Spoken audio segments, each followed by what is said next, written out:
कितना, कितने में बात होगी? 1.5 लाख, 2 लाख, 4 लाख, 5 लाख।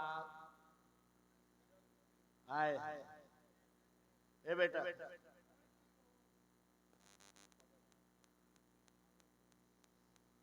पूरी महफिल तक बोलना होता कि नहीं होता? बोलो। मैं कुछ अलग से बोल रहा हूँ तो मुझे रोक देना। होता है या क्या बोलते हैं, लड़की बेइज्जती, या क्या बोलते हैं कि अगर नहीं दिया तो क्या होगा? शादी नहीं होगी। ये बताओ, ये जो शादियां होती है इसको क्या बोलते हो हमारे यहाँ? ये जो हजरत साहब आते हैं, हाफिज साहब आते हैं, कारी साहब आते हैं, मुफ्ती साहब आते हैं, आलिम साहब आते कि इमाम साहब आते हैं, निकाह करते हैं ना? निकाह कहते हैं ना हमारे यहाँ? क्यों कहते हैं निकाह? हमारे यहाँ खास है। वो शादी नहीं है जो उधर होती है 7 फेरों वाली। ये कोर्ट मैरिज नहीं हो रही है। ये कोई चर्च में जाके जो लिखा पड़ी होती वाला काम नहीं है। हमारे यहाँ होता है निकाह।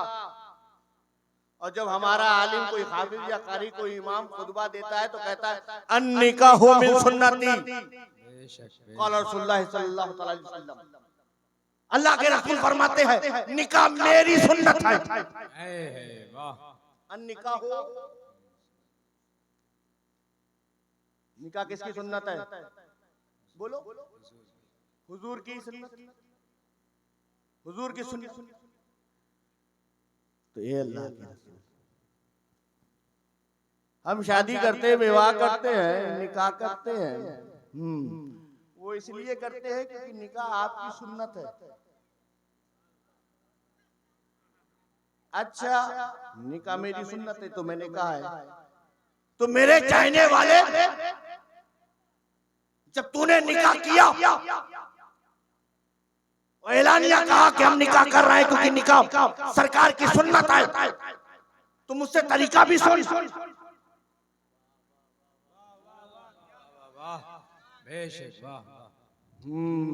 या रसूलल्लाह पता है का सुनो, मुझे वो निकाह सबसे ज्यादा पसंद, अल्लाह के हबीब ने फरमाया मुझे वो निकाह सबसे सबसे सबसे ज्यादा पसंद जिसमें सबसे सबसे सबसे ज्यादा कम खर्च।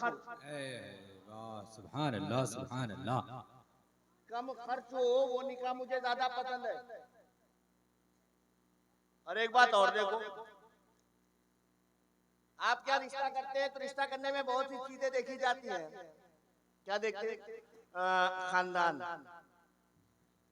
खानदान देखते हो ना, मालदार। ताकि मालदार हो जाएंगे तो वो मामला क्या होगा कि इतना जबरदस्त ससुराल मिल जाए कि घर जमाई भी हो कमाई भी हो, दोनों माला माल होना चाहिए। तीसरा वो लोग होते हैं कि जो किसी अब्बा ने कहा बच्चे से बेटा देखो मैंने तुम्हारा रिश्ता तय कर दिया। अब लड़के भी तो आजकल अलग अलग है ना, ऐसे ऐसे बाल रखने वाले, स्टाइल वाले, स्टाइल वाले लड़के हैं, किक मार के बाइक चलाने वाले, बाप के पैसे से ऐश करने वाले। बाप मेहनत करता है, कहीं बंबई जाता है, कभी दिल्ली जाता है, न जाने कहाँ कहाँ जाता है, बच्चा यहाँ मजा मार रहा है। मगर एक है कि मेरी औलाद है, मेरा बेटा है, मोहब्बत है, अब इसकी उम्र हो गई है, इतना हो गया है कि अब इसकी शादी कर दे। मैं उन बाप से भी कहता हूँ कि जरा बच्चे की उम्र के हिसाब से शादी मत किया करो, जरा तरबियत के हिसाब से भी शादी कर दिया करो। तुमने सिर्फ खिला के बढ़ा किया, कुछ किया नहीं है। जब तुम्हारे लड़के ऐसे होंगे तो औलादे कैसी होंगी, है ना? हो गया, बाप ने कहा बेटा देखो मैं तुम्हारा रिश्ता तय कर दिया है एक लड़की से।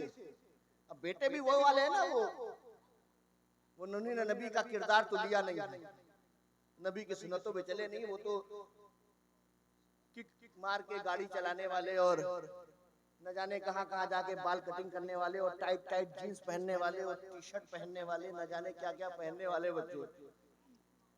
मोबाइल हाथ में है, गुनाह अपने साथ में है, बंद कमरे में क्या हो रहा है माँ बाप भी नहीं जानते, मगर गुनहगार तो वो भी होते हैं कि तुमने इतनी छूट दी कि तुम्हारा बच्चा आज बरहना हो गया। है ना? बच्चा कहता है अब्बा रिश्ता क्या है? क्या लड़की दिखाओ, बगैर देखे नहीं करने वाला। बाप कहता है अच्छा बेटा फोटो मंगाता हूँ, व्हाट्सएप पे फोटो आ रहा है। वो बच्ची जो पर्दे में थी, तुमने व्हाट्सएप पे फोटो मंगाकर आज उसे बेपर्दा किया। तुम्हारे पास आ गई, खैर वो लड़की वाले थे, उन्हें अपनी बच्ची को इज्जत से रुखसत करना था, क्या नहीं करते? लड़के वालों ने फोटो मंगाई, फोटो भेजा, लड़के ने फोटो देखा, कहा अब्बा इससे करना है, कहा इससे करना है तो तुम ही कर लो। हमको तो ऐसी लड़की चाहिए जो सिर्फ मानसिंगा नहीं पूरे राजमहल में भी ना हो। मालूम हो रहा है कि अपने लिए नहीं पूरे राजमहल और मानसिंगा के लिए शादी कर रहा है ना? है ना? अपने अपने झांक के देखो तुम क्या बात करते हो, है ना? हम जो आजकल टीवी और मोबाइल देख देख के, हजरत थोड़ा सा दुआ करवा दीजिए मुसलमानों के लिए, क्या दुआ करो, क्या दुआ करो?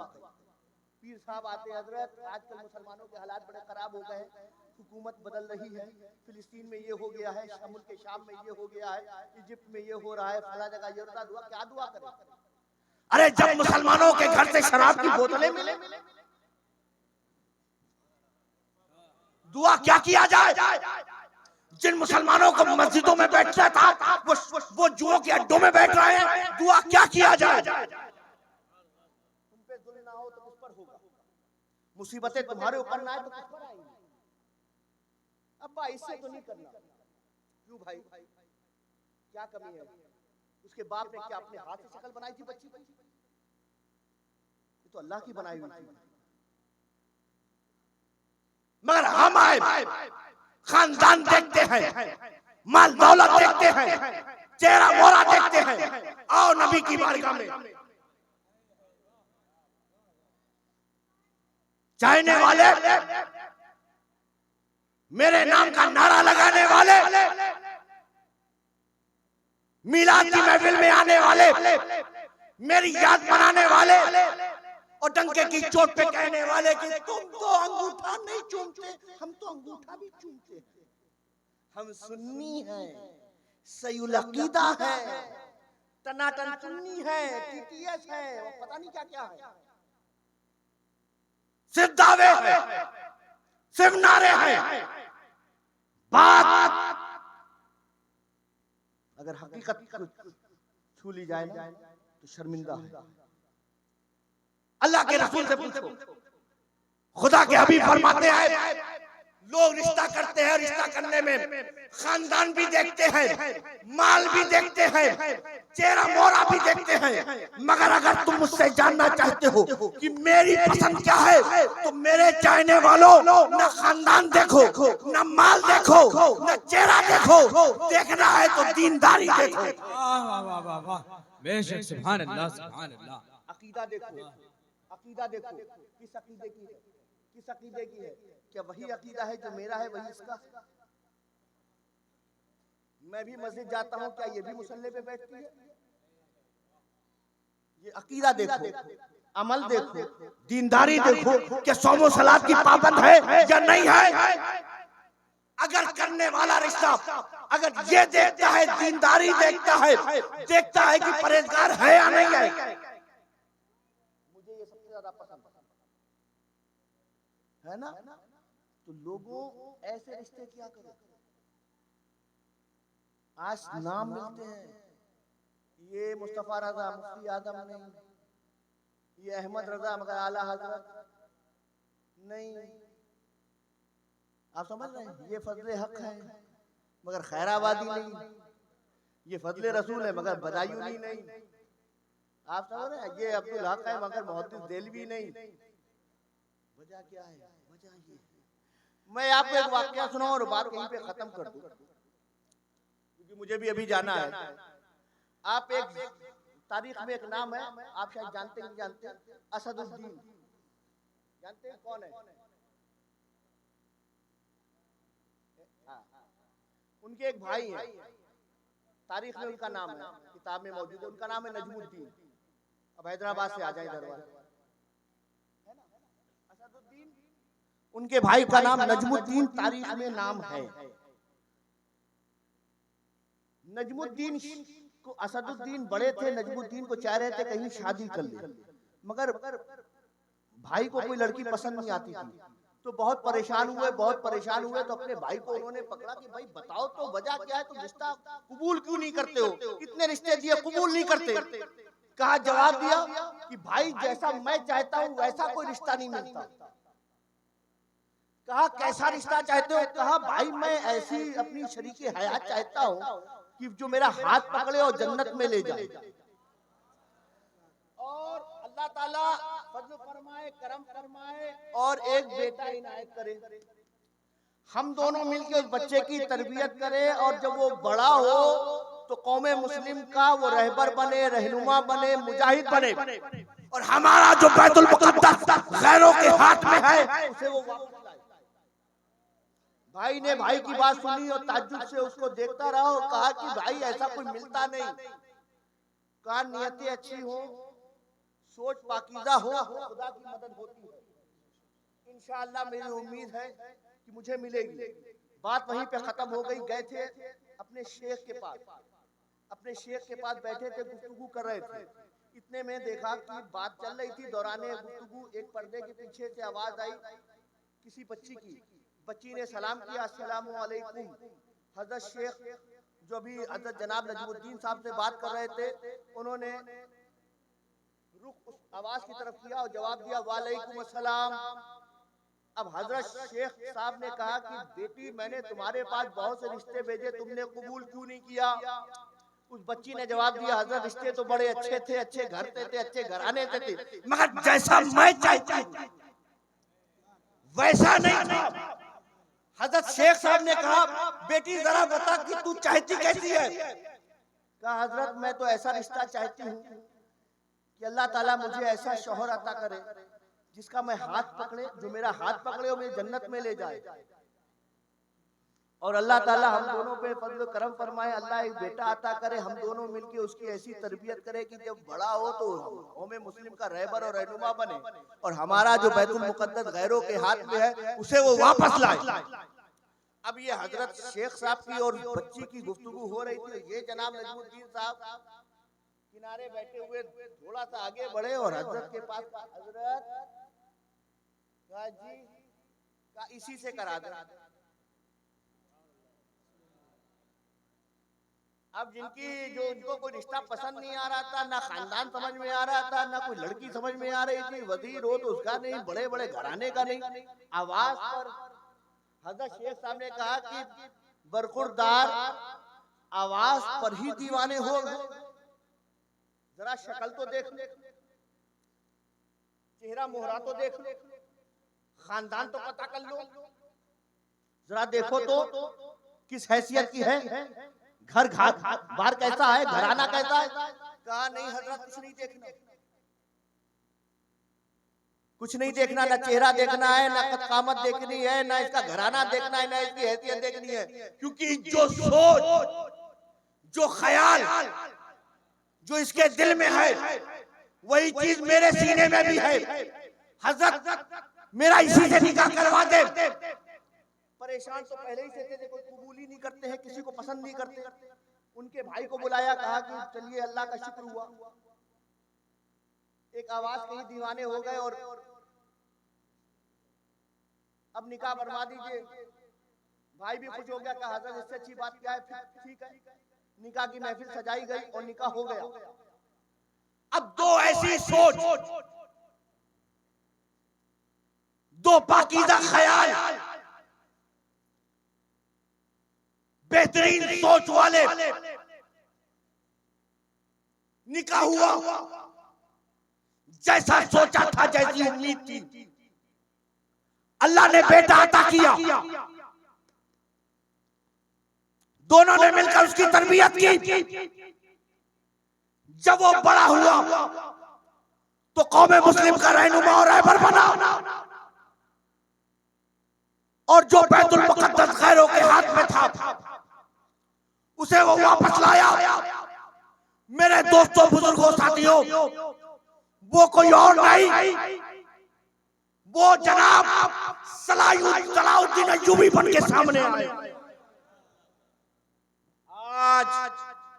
आज रोने से कुछ नहीं होने वाला, आज सिर्फ बोलने से कुछ नहीं होने वाला, आज सिर्फ मोबाइल में शेयर करने से कुछ नहीं होने वाला।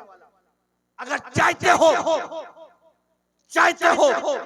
कि मनसब फिर मिल जाए, चाहते हो मुकाम फिर से हासिल हो, चाहते हो वही मर्तबा फिर मिले, चाहते हो कि वही अल्लाह ताला तुम्हें इज्जत अता करे, तो लोगों बाजारों से निकल कर आ जाओ। लोगों दुकानों में जो वक्त गुजारी करते उसे छोड़ दो। लोगों जो तुम मोबाइलों में बैठ के देखा करते हो, नहीं, लोगों अपने घरों को छोड़ के अल्लाह के घर में आ जाओ।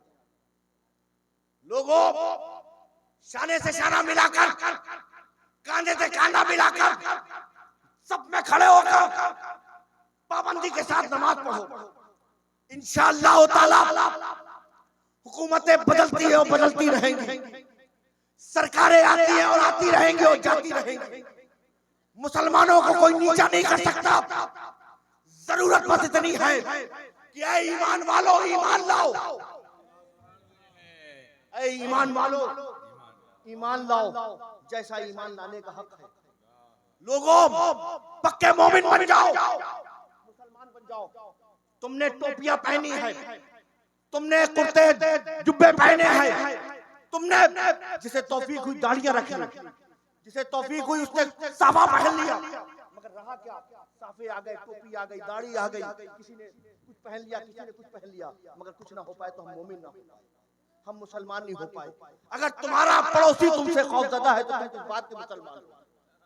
अगर तुम्हारी जमात में आपस में बंटवारा है तो किस बात के मुसलमान हो? अगर तुम्हारे घर में मुस्लिम बच्ची बैठी हुई है और रिश्ते के मुंतजिर है तो तुम मुसलमान किस बात की हो? अगर आज मुसलमान दूसरे मुसलमान से महफूज नहीं तो तुम मुसलमान किस बात की? इसलिए लोगों अपने आपस में इत्तेहाद इत्तेफाक पैदा करो, इख्तिलाफात को मिटा दो, खत्म कर दो, दीनी काम करो, दीनी खिदमत में हिस्सा लो, बाजारों को छोड़ दो। तुम इसलिए नहीं बनाए गए हो, छोड़ दो, झगड़ों को मिटा दो। तुम इसके लिए नहीं बने हो, तुम बनाए गए हो तो अल्लाह उसके रसूल के लिए। इसलिए लोगों आज भी वक्त है, जो कोरोना का पीरियड आया चला गया है ना, कितने लोग हमारी आंखों के सामने से चले गए, जिसे हम सोच नहीं सकते थे कि ये दुनिया से जाएगा, मगर इस कोरोना की वबा में वो चला गया। न जाने कितनों की खबरें आई, मौत का कोई भरोसा नहीं है, इसलिए जाना है, कब्र में जाना है, तो जाने से पहले कब्र की तैयारी कर लो। इसलिए लोगों जितना इंतजाम करना है कर डालो, तुम्हारी कब्र तुम्हें खबर, कोई तुम्हारी कब्र में आने वाला नहीं है। कम से कम इतना इंतजाम करो, कम से कम इतना इंतजाम करो, कम से कम इतना इंतजाम करो कि कब्र में जाओ और तुम्हें देखकर रसूल पाक मुस्कुरा दे। कहीं ऐसा ना हो हमारे ये झगड़े, हमारी ये लड़ाइयाँ, ये तंग नजरियां, ये आपस में फूट, एक आपस में एक तफरकेबाजी जो हमारी है, कहीं ऐसा ना हो कि अल्लाह के रसूल देखें और चेहरा फेर ले। तो कम से कम हमें कब्र में जाना है, कब्र में जाना है, कब्र में जाना है, तो कम से कम इतना करो कि रसूल पाक देखें ये मेरा चाहने वाला आया है, ये मेरा मानने वाला आया है, इसने मुझे भी चाहा और जिसने मुझे चाहा उसे भी चाहा। इसलिए तमाम तर जितने भी सुन्नी मुसलमान हैं, सुन्नी कौन? सुन्नी, सुन्नी कॉन्फ्रेंस में सुन्नी, सुन्नी जो भी हो, जो भी सुन्नी है उसके लिए बाहें खोल के इस्तेमाल करो। हम ये रिजवी, ये शफी, बरकाती, नक्शबंदी, सोहरवर्दी, अबुललाई, मदारी, निजामी, ये सब झगड़ों में पड़ने वाले नहीं आए। हमें नबी की मोहब्बत चाहिए, रसूल पाक का इश्क चाहिए हमें सीनों में। हम यहाँ पहलवानी के लिए नहीं आए हैं, इसलिए हमारी जमात को पहलवानों की नहीं, नबी के दीवानों की जरूरत है। इसलिए नबी की दीवानगी लाएं, हर नबी के चाहने वालों को चाहिए, जो नबी का कलमा पढ़ता है और सिर्फ कलमा नहीं पढ़ता है, अल्लाह के नबी का नाम आता है तो अंगूठा भी चूमता है ना, उसके हाथों को चूम लिया करे, ये नबी का दीवाना है, नबी का चाहने वाला है। इसलिए लोगों, मेरे दोस्तों, बुजुर्गों, आज हमें चाहिए कि सिर्फ नाम तो हम रखते हैं बच्चों का, हजरतों से पूछते हैं, पीर साहब से पूछते हैं, मुफ्ती साहब से पूछते हैं, वो तो नाम रख देते हैं चुन चुन के अच्छा अच्छा नाम, मगर काम आपका है अपने बच्चों की अच्छी तरबियत करो, है ना, अपने बच्चों को उनको पढ़ाओ, तालीम दो, अच्छी तालीम दो, कहीं भी कुछ भी बनाओ, मगर साथ में दीनदारी भी सिखाओ, दीनदार बनाओ। और एक बच्चा 4 बच्चों में कहाँ देना है? मदरसे में देना है। एक बच्चे को हाफिज कुरान बनाओ, इंशाअल्लाह ताला वो बड़ा होगा, हाफिज बन जाएगा, तौफीक मिलेगी तो आलिम कुरान भी बनेगा। अल्लाह ताला हम सबको शरीयत मुस्तफ़ा पे चलने की तौफीक अता फरमाए, हम सबको दीन मुस्तफ़ा पे चलने की तौफीक अता फरमाए। अल्लाह ताला हमारी खताओं गुनाहों को माफ़ करे। अल्लाह ताला जो भी हमने टूटी फूटी इबादतें की है मौला उसे कबूल कर ले, और जो गलतियां हो गई हमसे जाने अनजाने में हुई है, बहुत सी ऐसी गलतियां हो गई हैं जिसे हम करके भूल गए, अल्लाह हमको माफ़ करे। अल्लाह ताला हम सबको सच्चा पक्का सुन्नी मुसलमान बना दे, औलिया अल्लाह का चाहने वाला बना दे, उनकी राह पे चलने वाला बना दे। वमा अलैना इल्लल बलाग। अस्सलामु अलैकुम।